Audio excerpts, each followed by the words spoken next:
Hi, this is Dustin with Dustin's Dollars.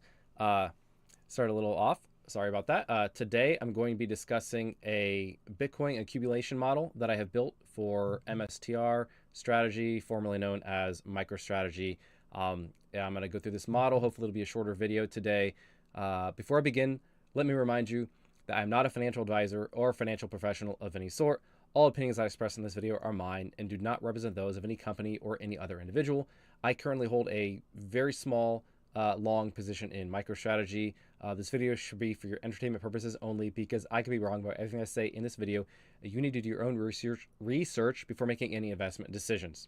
All right, so what I have done today is I put together a model for MicroStrategy actually accumulating Bitcoin and what this would mean in terms of how much dilution do they have, and what does this look like for their convertible notes that they're able to issue in the future, and what would the final Bitcoin per share be? What does it look like in terms of net asset value? And just a couple different scenarios for MicroStrategy. I'm going to keep saying MicroStrategy for strategy as they accumulate Bitcoin over the next couple of years.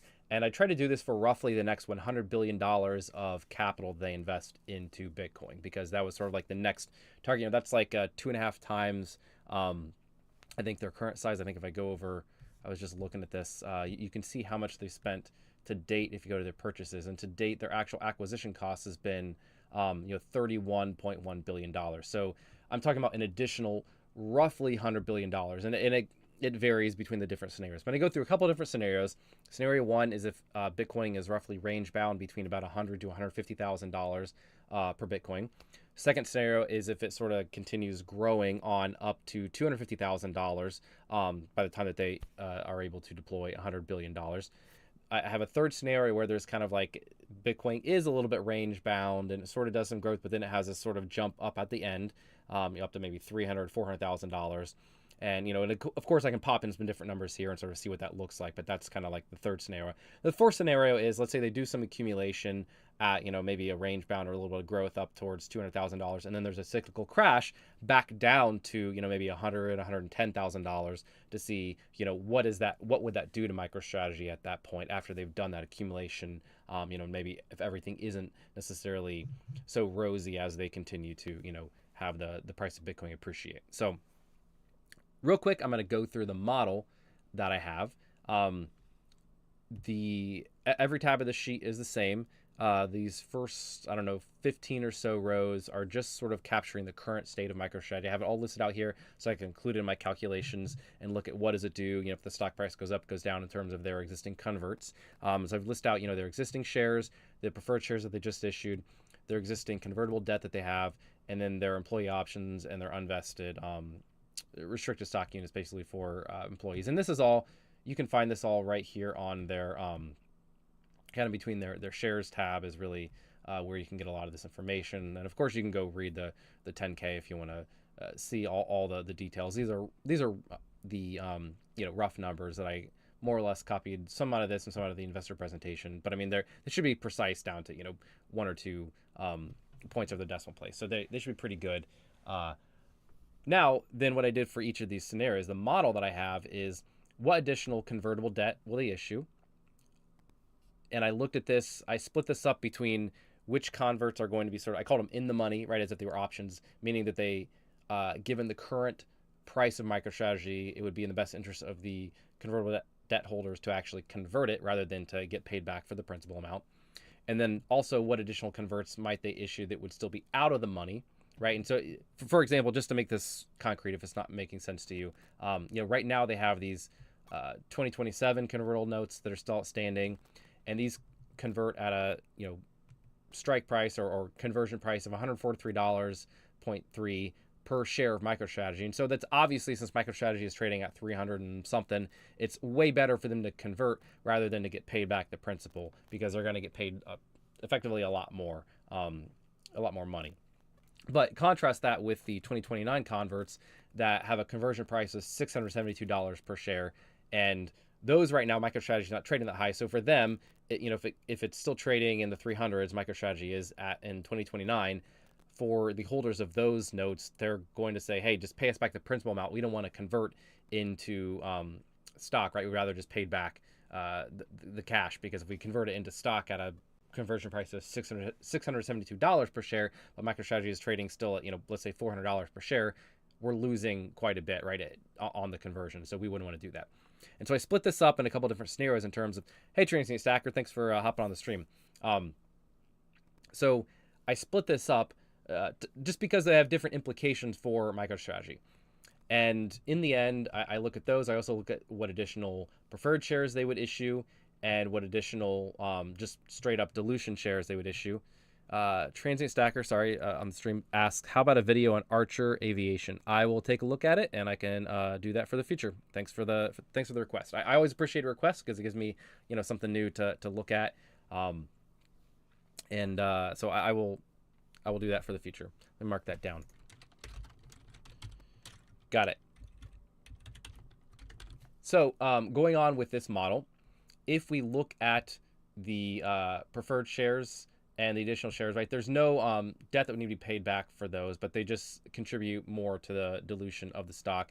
However, there is actually, I counted a liability associated with the preferred stock in the same way that you would have a liability with the notes that don't convert, only because they have that cash flow as a liability, right? If they issue the preferred stock, they have to continue paying out the $8 per share in perpetuity. And I modeled that here I have a column here for the actual liabilities when I'm calculating the final net asset value. And I think I did that as $100 per, just $100 per share. That's an 8% discount rate for the actual cash flows, right? If you value it as a perpetuity. I went through this in my prior video. It was much more lengthy video talking about the different tools that MicroStrategy has. I want to make this video here as a shorter one, just to talk about if they use some of these tools, what are some realistic scenarios. So given all of that, you can then say, okay, how much capital do they raise with each of those different instruments? What is the average Bitcoin purchase price when they actually take that capital in and then buy Bitcoin with it? And then you can calculate how many Bitcoin did they purchase.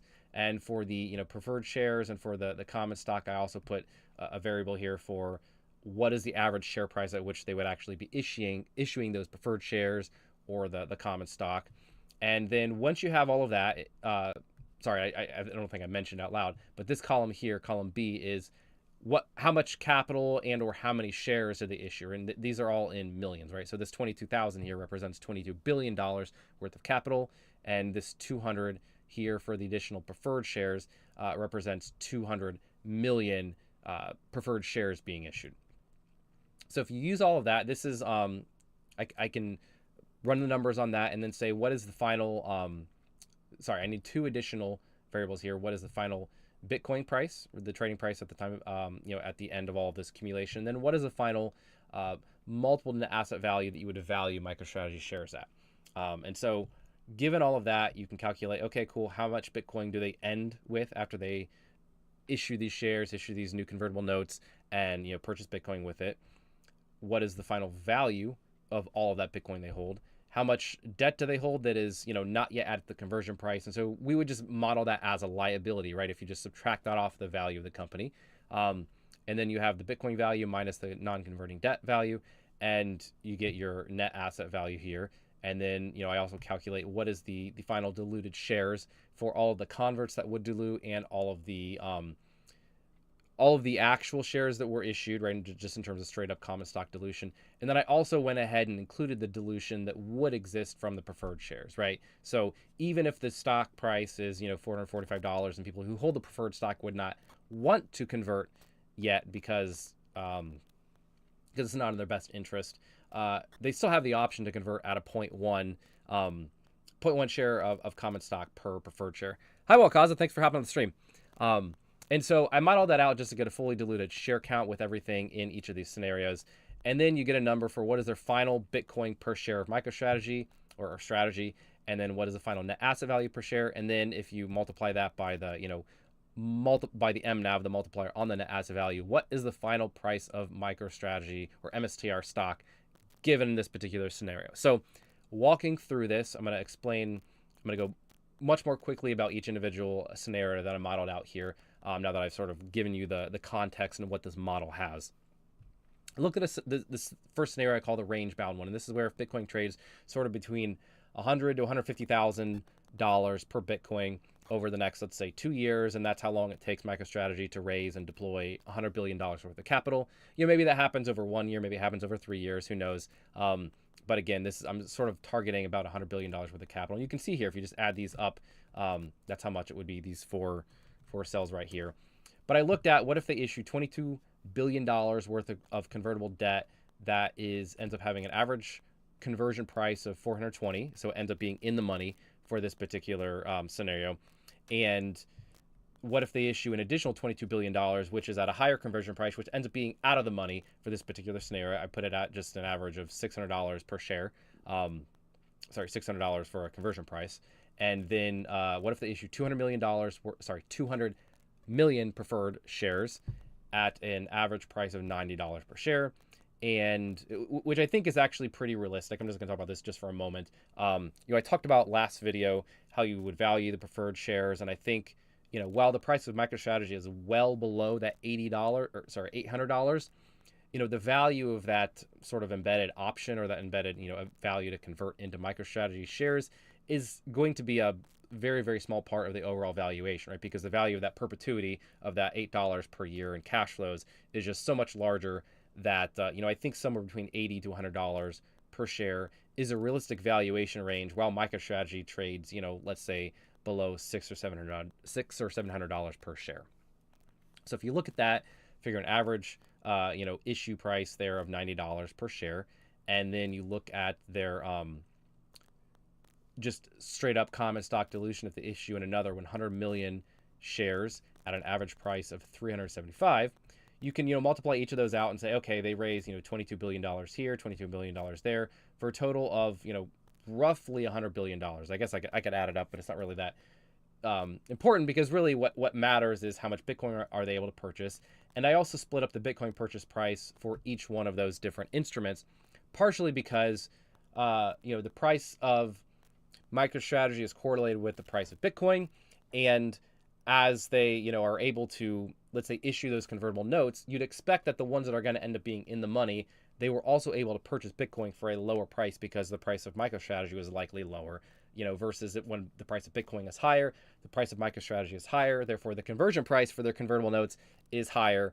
And then you sort of get that effect where you're more likely to have had a higher Bitcoin purchase price for the capital that you got when you issued those convertible notes when the price of Bitcoin was higher, versus the ones that are lower. So the ones that get, that I assume are going to get converted into shares will have a lower Bitcoin purchase price. Hopefully that makes sense. Let me know if that didn't. So using all of that, and I also assume, just sort of put some numbers in here. Again, I'm looking at the scenario where Bitcoin is roughly range bound between 100,000 to 150,000 for, quite a while, and just trades up and down within that range. And so you have average Bitcoin purchase prices here between $120,000 to $150,000. And, that gets them to a final Bitcoin value of Bitcoin holdings of about 1.21 million Bitcoins, which is, almost 2.5 times what they currently have. And in this particular scenario, that gets them down to, at a final Bitcoin price of $150,000, that gets them to net asset value per share, all said and done, of just under $300 per share. And then there's also a question of what MNAV, right? What multiple to this net asset value would MicroStrategy trade at? And my personal theory, right? My personal belief, my thinking is, as they accumulate more and more Bitcoin, this multiplier is going to go down, right? This is something that makes sense to be above 1, right? Because the MicroStrategy is able to actually use these tools, as convertible notes and these preferred shares, in order to actually accumulate more Bitcoin per share of common stock. So the fact that they can actually use those and accumulate more Bitcoin per share justifies a value above 1. But I think the current multiple of about roughly 2, I think, is where it's trading. And I think they even have this on their main dashboard here, where you can track it on a regular basis, 2.06 right now. I think that's likely to come down as they accumulate more Bitcoin. And the reason why is basically, you just think about it, right? If they're, theoretically, if they were holding 10,000 Bitcoin, their ability to accumulate a whole lot of Bitcoin more is, very large, right? Because, if I've only got a very small amount, I can keep accumulating more and more and more. by the time that they have 1.2 million Bitcoin, they'll have, more than, more than 5% of all Bitcoin that exist, right? So their ability to, they're never going to 20x their Bitcoin holdings at that point.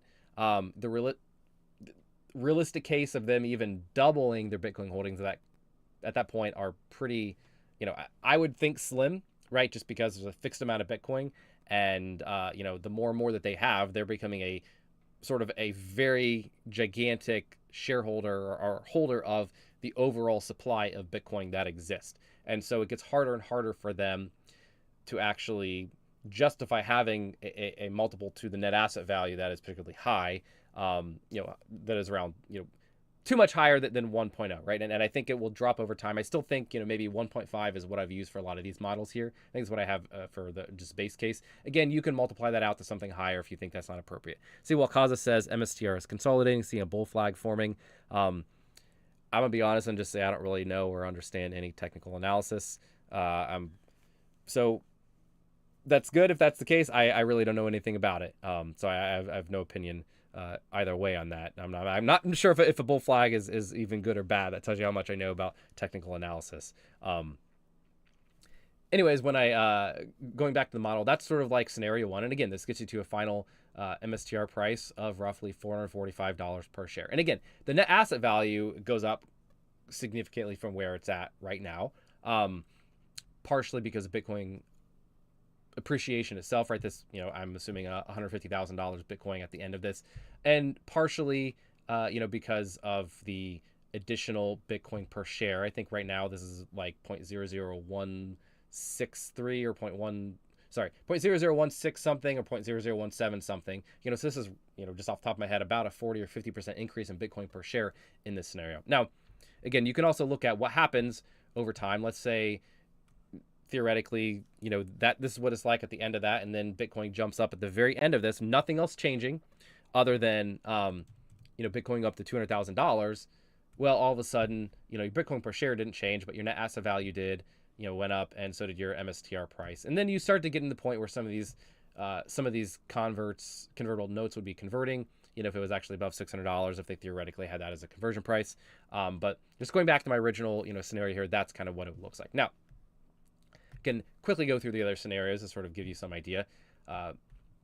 I used roughly the same amounts of raising here: $22 billion of in the money, $22 billion of out of the money convertible notes, 200 million preferred shares, 100 million just straight up common shares issued. But I used some higher prices because I assume this, where in the time it takes them to deploy all this money, Bitcoin grows up to $250,000. And so, their converts, their in the money converts would actually be more like at a strike price average of $600. Their out of the money convertibles would be more like $900 per share. And because of the Bitcoin price, I also assumed higher Bitcoin purchase prices. You can see them here, $150,000 up to $200,000 for some of the various instruments that they issued. And so in the end, they actually end up in this model accumulating less Bitcoin, right? They have 1.1 million rather than 1.2 million in this scenario. But the price of Bitcoin is higher, right? It's $250,000. And their final net asset value multiple, I put again 1.5. And so in the end, because even though they have slightly less Bitcoin per share, the net asset value per share is higher. And if you note, they actually dilute a little bit less because they're able to raise at higher prices. I think that in the first scenario, the final share count was 457 million shares, and in this one is 446. Again, it's a small difference, but it does help over time. The net asset value per share is $522 per share. Again, if you assume a 1.5 multiple to the net asset value, then you get to a final MSTR price after all of this is said and done of $783 per share. Now, I'm going through all of this. I'm going to pause just for a moment before I go to the next two scenarios and say I'm going through all this because I'm modeling this out for myself to try to decide, what do I think? Do I think it makes sense? If I have money that I can invest, and I'm thinking of investing either in Bitcoin or some other Bitcoin proxy, and MSTR is one of those major Bitcoin proxies that people talk about. What's going to happen? Because you could look at this and you can say, wow, that's a pretty good jump on MicroStrategy. Right now it's trading at 330 or whatever. But, you know, in this scenario, I'm assuming that Bitcoin itself goes up from, you know, today it's trading at 96,000 or whatever, up to 250,000. So if you just do that math, right, 250 divided by, I'm just going to round it off and say 100. You know, Bitcoin does a 2.5x. But if I do, you know, in this model, 783 divided by current trading price, let's just call it 337, which I think is what it, actually here, I can go over to the next tab and take a look. Yeah, 337. So I got that. 337 and change. You know, that's a 2.3x with MicroStrategy. So it slightly would underperform Bitcoin in this scenario. And again, I am making an assumption that the net asset value, the multiple net asset value is compressing from 2 to 1.5, which is a large reason why some of that, you know, slight underperformance happens, even though they are increasing their Bitcoin per share. Sorry, and I see Wakaza responded. He said, sorry, it just means that we may see MSTR climb from March through May. Well, you know, that sounds good. And Wakaza asks, also, have you done SMCI since they are due to submit documents to NASDAQ by the 25th of February? I have not. I've seen a lot of folks online talking about SMCI. I know it's a very popular stock. I have not, and I unfortunately am not going to talk about that at all publicly, only because I work for a very, very large company with a presence in the cloud space, and I don't have any particular insider knowledge. Let me just put that.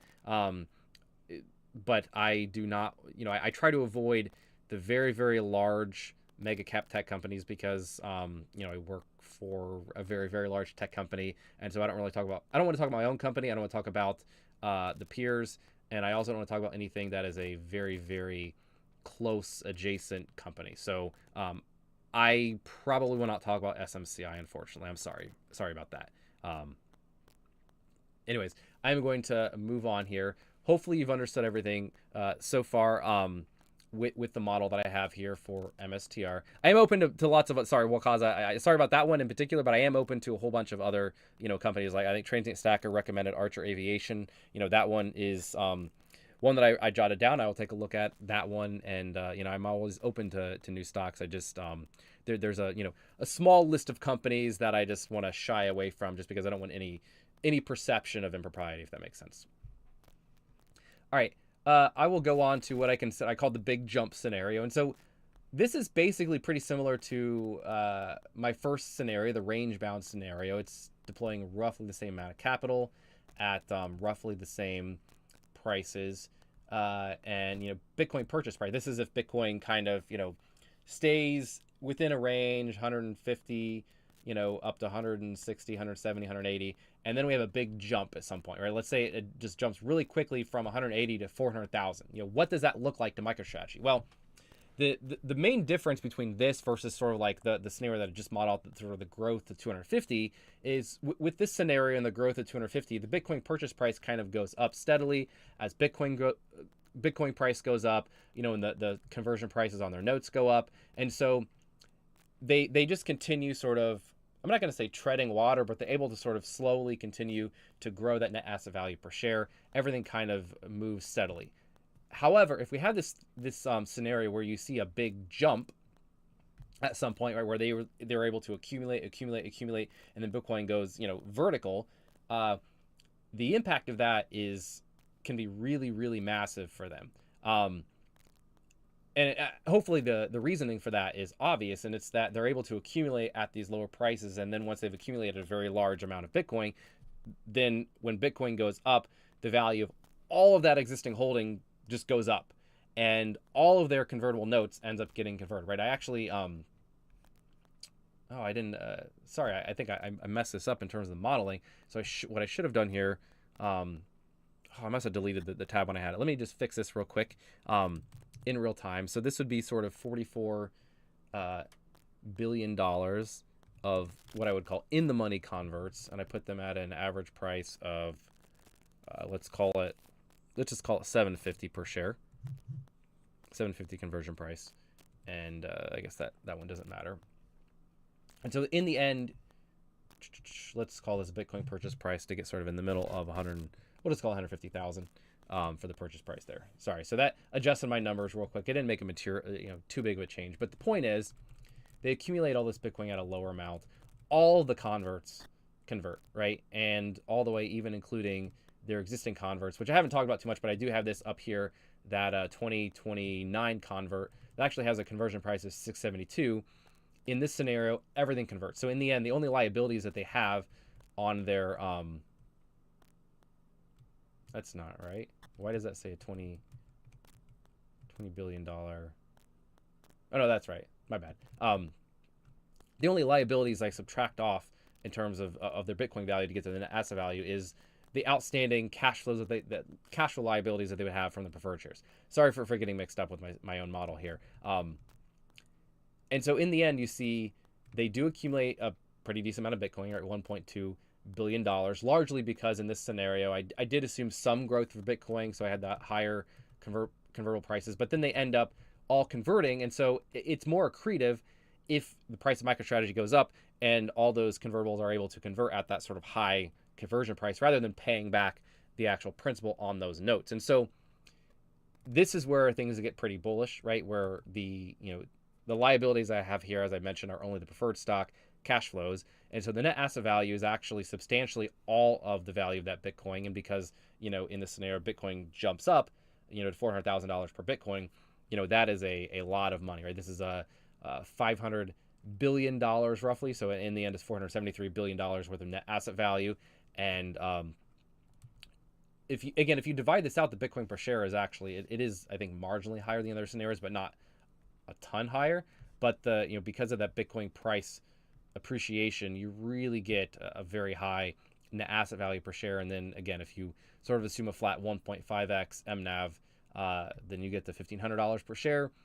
And if you want to be super bullish, you say let's if there was some external event such as the United States government publicly purchasing a lot of Bitcoin, let's say that happens after MicroStrategy has accumulated that 1.2 million of Bitcoin, and the price of Bitcoin actually goes up to $750,000. Again, this is, who knows if this is realistic or not. It's not impossible. It's not outside the realm of probability. It's not my base case, but it is possible. If that happens, you could really see things go up, right? So MicroStrategy could, almost, what's that, an 8x from 330 roughly, go up to about $2,900 per share.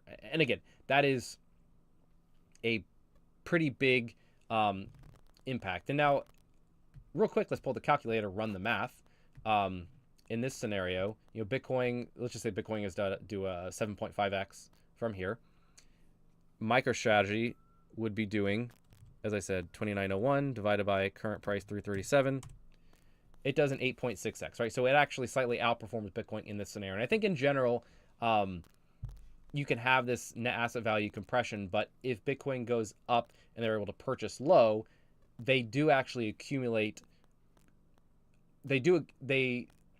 MicroStrategy does have this positive Bitcoin yield, which when Bitcoin goes up a fair bit and they're able to buy a lot at a lower price, you do end up having, this additional yield that actually ekes out even higher returns than Bitcoin. Even in this scenario, not a huge amount, right? 8.6 versus 7.5x, just for plain Bitcoin. But it's you still will outperform even. My point here that I'm getting at is it will outperform even if the net asset value, the multiple net asset value that they give to the stock, the market gives to the stock, goes down to a 1.5, right? You don't actually have to stay at that 2.0 in order for MicroStrategy to outperform Bitcoin. All right, so then I also wanted to look at the total other side of the spectrum.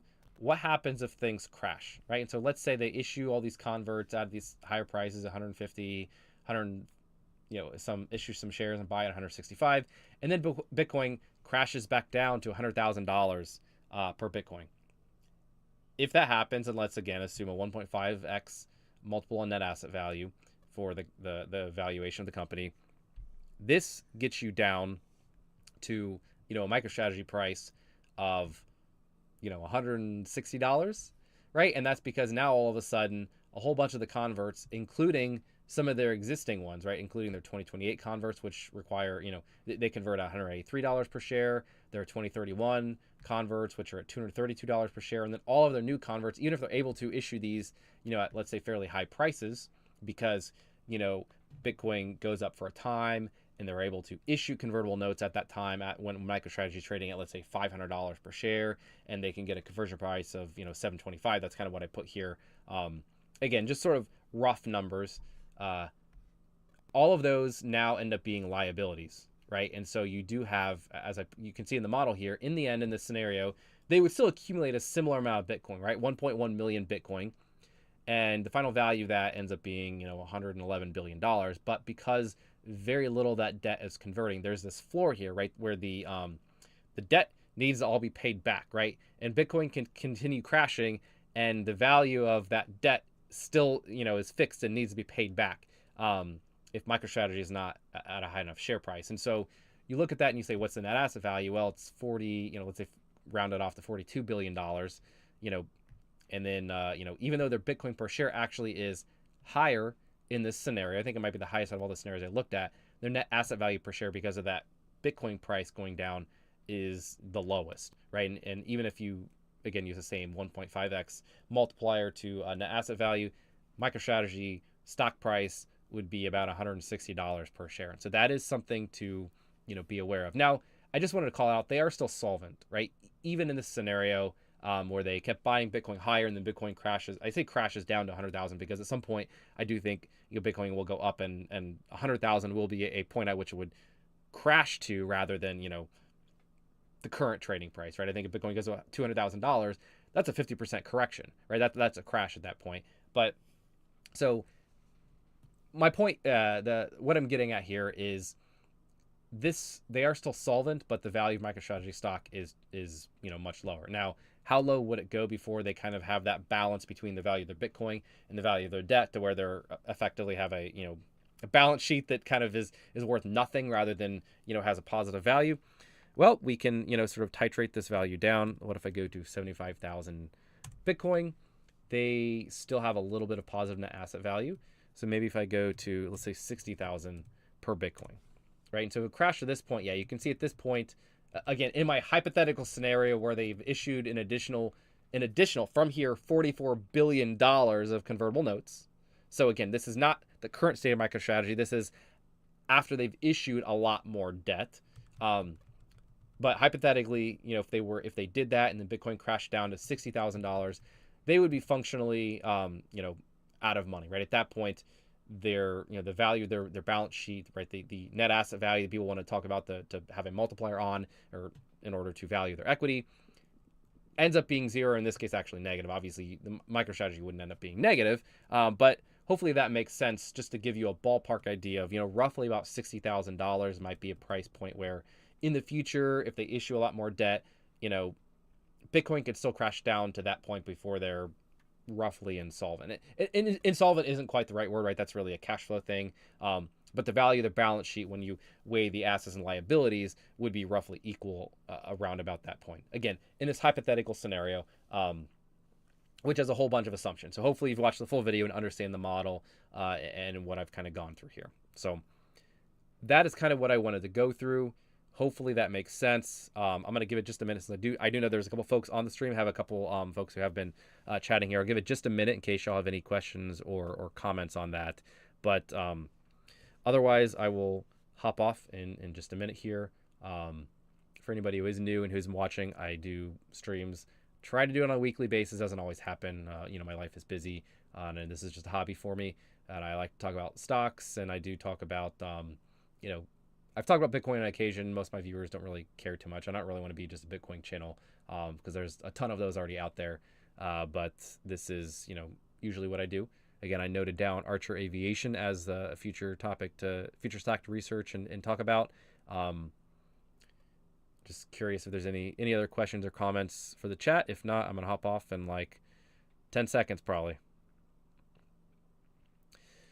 Hopefully you all enjoy this video. I should say that in the meantime while I'm kind of rambling and winding things down. Hopefully you all enjoy this. Hopefully it makes sense. If you do have any questions or comments, you can reach out to me on Twitter or X, or in the comments here on YouTube. I appreciate either one. I do try to respond to all of them.